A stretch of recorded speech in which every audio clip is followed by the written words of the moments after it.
Pisau kuning, cheese kuning. Okey, kita akan pakai pisau baru. Hijau dan kuning. Bang, nak rasa cheese bang, sini bang.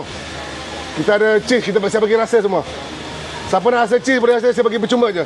Yang ni dah berkirai-kirai. Dan ni paste kuning cheese. So kita akan kopek.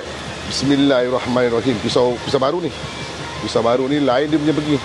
Macam mana nak kopek ni? Macam mana nak kopek ni? Tangan berminyak pula tu. Ya. Nak kopek pisau pun susah. Alright.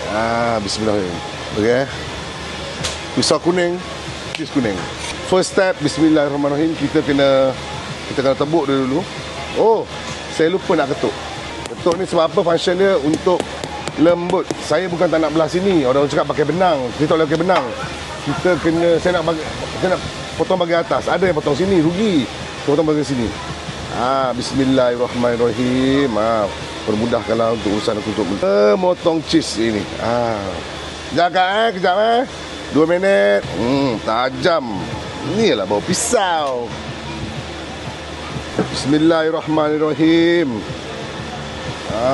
Allahu Akbar, Allahu Rabbi.